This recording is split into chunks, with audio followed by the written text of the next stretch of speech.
اب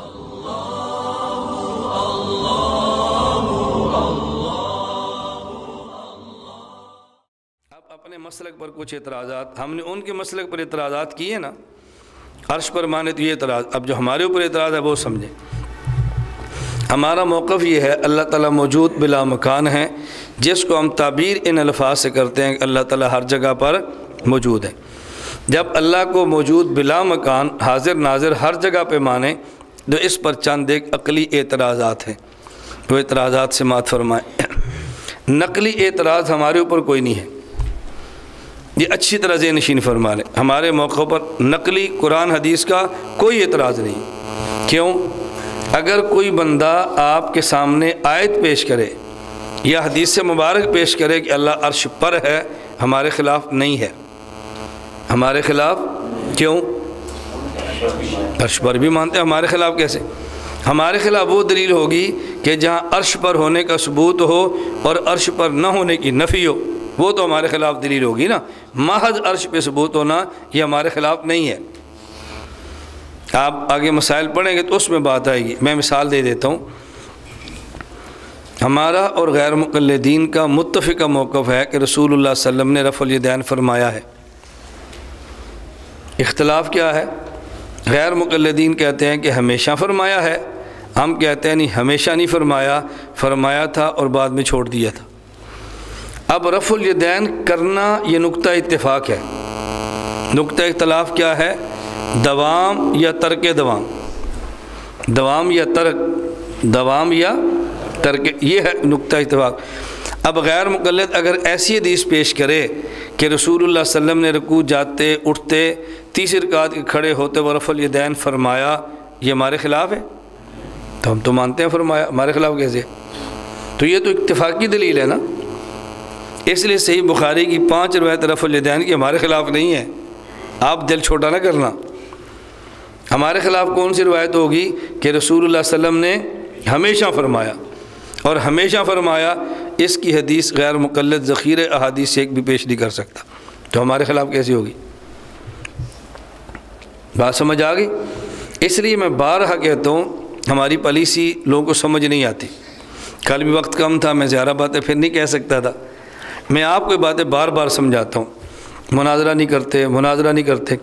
جب ہم سے کوئی رابطہ کرے نا مناظرے کے لیے تو چلے میں آپ کو تھوڑی دیر بعد سمجھاتا ہوں اس کی ترتیب کیا بناتا ہے، مناظرے کا طریقہ کیا ہوتا ہے، ہلکا سمجھ لیں، تفصیل میں پھر کبھی کر دوں گا۔ ہم کہتے ہیں مناظرہ جب کرانا ہو، جس مسئلے پر مناظرہ ہے پہلے اس پہ تربیتی نشست رکھیں، پھر اس پہ جلسہ رکھیں، پھر اس پہ مناظرہ رکھیں، پھر اس پہ جب آپ مریض کو ڈاکٹر کے پاس لے کر جائیں تو ڈاکٹر جاتے ہی آپریشن نہیں کرتا، جاتے ہی آپریشن نہیں کرتا، ڈاکٹر آپ سے کہے گا آپ یہ ٹیبلٹ گولیاں اس کو کھلائیں، پھر ہفتے بعد لائیں، ایسے آگے نہیں، یہ خوراک اس کی بدل دیں، یہ کھلائیں، آپ ہفتے بعد لاتے ہیں۔ اب ڈاکٹر دیکھتا ہے فرق پڑا کہ نہیں پڑا، پھر اس کے بعد وہ دوا بدل دیتا ہے، اچھا اب یہ دوا کھلائیں، اس کی پوری کوشش ہوتی ہے کہ آپریشن نہ ہو، مریض ٹھیک ہو جائے۔ اس نے دوا بدل دی ہے پھر بھی ٹھیک نہیں ہوا، تو ڈاکٹر صاحب کہتے ہیں میں نے دوا بھی بدل دی ہے، خوراک بدلی ہے، اب آپریشن کے بغیر چارہ نہیں ہے۔ اور جو ڈاکٹر جاتے ہی آپریشن تھیٹر میں داخل کر لے، آپ کہتے ہیں یار یہ تو کسائی ہے، کہتے ہیں کہ نہیں یار کچھ آدمی دیکھے تو صحیح تھوڑا سا، جاتے ہی آپریشن تھیٹر میں۔ اس لیے ہم کہتے ہیں بھی ہمارا کام ڈاکٹروں والا ہے، اس لیے اب جاتے ہی مناظرے کا آپریشن نہ کریں، پہلے تربیتی نشست، اس کے بعد اس موضوع پہ جلسہ، اس کے بعد موضوع پہ مناظرہ۔ تربیتی نشست سے بچہ ٹھیک ہو گیا، اب جلسے کی کیا ضرورت ہے؟ اور جب جلسے سے ٹھیک ہو گیا مناظرے کی کیا ضرورت ہے؟ جب تربیتی نشست سے بھی ٹھیک نہ ہو، جلسے سے بھی نہ ٹھیک ہو، پھر مناظرہ کریں۔ اب دیکھو ہماری ترتیب کتنی اعتدال والی ہے، اور لوگ ہماری ترتیب ہم سے نہیں پوچھتے، ہمارے اوپر مسلط کرتے ہیں کہ تمہاری یہ ترتیب ہے۔ میں کہتا ہوں بھی ہماری یہ نہیں ہے، نہیں ہے ہی ایسے، میں کہتا ہوں نہیں ہے ہی ایسے۔ بھئی ہماری ترتیب ہم سے پوچھو کہ ہماری ترتیب کیسے ہے، ہم سے نہیں پوچھی تم ایسے کرتے ہو، میں نے کہا نہیں کرتے، نہیں کرتے ہو بھائی نہیں کرتے، ہم جو کہتے ہیں کرتے ہو۔ میں نے کہا اچھا پھر بتا دو ہم نے کب کیا ہے، کبھی نہیں کیا۔ میں نے کہا بتا دیں، ہم نے تو ایسے سنا تھا۔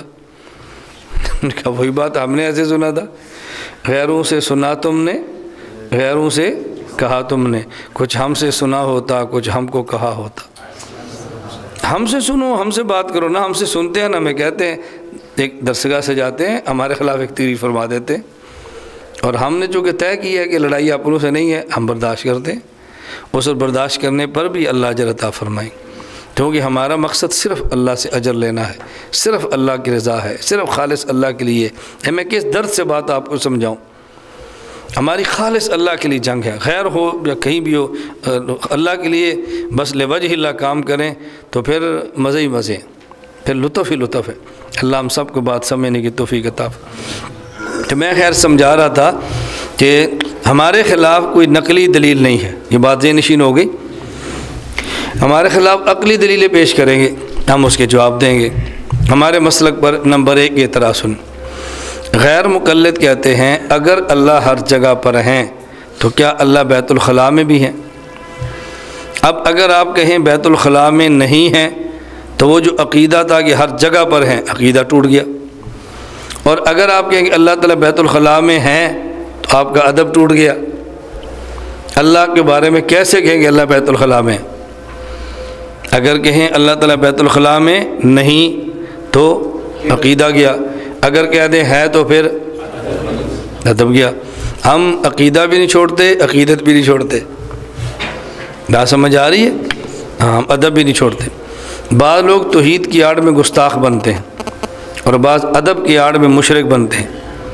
ہم توحید کی آڑ میں گستاخ بھی نہیں بنتے اور ادب کی آڑ میں مشرک بھی نہیں بنتے، اس لیے میں کہتا ہوں کہ ہم مؤدب بھی ہیں، موحد بھی ہیں، نہ گستاخیاں کرتے ہیں نہ شرک کرتے، اعتدال کا راستہ اختیار کرتے ہیں۔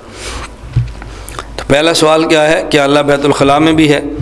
اگر کہیں بیت الخلاء میں ہے تو پھر عقیدت ختم ہو گئی، اگر کہ بیت الخلاء میں نہیں ہے تو پھر عقیدہ ختم ہو گیا۔ ہم عقیدہ اور عقیدت دونوں کا تحفظ کرتے ہیں، اس لیے جواب سمجھو ذرا۔ پہلا جواب یہ ہے کہ بعض چیزیں ایسی ہیں ان کو آدمی اجمالاً بیان کرے تو کر سکتا ہے اور تفصیلاً بیان کرے تو خلاف ادب ہوتا ہے۔ اجمالاً کہے تو ادب ہے اور تفصیلاً کہے تو بے ادبی ہے۔ اللہ ہر جگہ پر، یہ اجمال ہے، اللہ کہاں کہاں ہے، یہ تفصیل ہے۔ اجمالاً کہو گے تو ادب ہے اور تفصیلاً کہو گے تو بے ادبی ہے۔ اگرچہ کہنے کی گنجائش ہوگی لیکن ہوگی بے ادبی، ہم بے ادبی سے بچتے ہیں۔ اس کی ہم مثالیں دیتے ہیں۔ نمبر 1 مثال سمجھو، کوئی شخص اپنی بیٹی نکاح کر کے کسی کو دے تو اپنے داماد کو یہ تو کہہ سکتا ہے کہ میری بیٹی کے حقوق کا خیال رکھنا، اس کے حقوق ادا کرنا، اس کا خیال رکھنا، لیکن حقوق گنوا بھی سکتا ہے، اس کا یہ بھی حق ادا کرنا، یہ بھی حق ادا کرنا۔ باپ بھلا اپنی زبان سے کیسے کہے گا؟ حضرت علی المرتضیٰ رضی اللہ تعالیٰ عنہ نے مسئلہ پوچھنا تھا تو رسول اللہ صلی اللہ علیہ وسلم سے نہیں پوچھتے تھے، کیوں؟ حضور کے داماد ہیں۔ تو انہوں نے صحابی سے کہا انا رجل کثیر المزہ، مجھے مزی بہت آتی ہے، اس سے وضو ہے یا غسل ہے؟ چونکہ حضور کی بیٹی میرے نکاح میں ہے، میں نہیں پوچھ سکتا، تو پوچھ۔ اب یہ ادب کا تقاضا ہے نا۔ اس صحابی نے جا کر پوچھا یا رسول اللہ، اگر کوئی شخص اپنی بیوی سے کھیلے اور مزی نکل جائے تو غسل ہوتا ہے یا نہیں؟ آپ نے کیا فرمایا؟ کل فحل یمزی وفیہ الوضو، جو مرد ہے بیوی کے ساتھ کھیلے گا مزی نکل جائے گی، اس سے وضو ہے، غسل نہیں ہے۔ اب دیکھو علی نے مسئلہ بھی پوچھ لیا اور ادب کو جانے بھی نہیں دیا۔ آدمی ایسی بات اپنے سسر سے تو نہیں نہ کر سکتا، مسئلہ ٹھیک ہے۔ تو آدمی داماد کو یہ تو کہہ سکتا ہے بھئی میری بیٹی کا خیال رکھنا، میرا لخت جگر ہے، میں نے پال پوس کے تیرے حوالے کی ہے، اس کو تنگ نہ کرنا، اس کے حقوق کا خیال رکھنا، لیکن حقوق گنوا نہیں سکتا، کس کس حق کا خیال رکھنا۔ اجمالاً کہے گا تو کوئی بھی محسوس نہیں کرے گا، اور سسر یہ باتیں تفصیل سے کہے گا تو ہر بندہ کہے گا یہ کیسا باپ ہے، اس کو حیا ہی نہیں آتی، کیسی باتیں کرتا ہے۔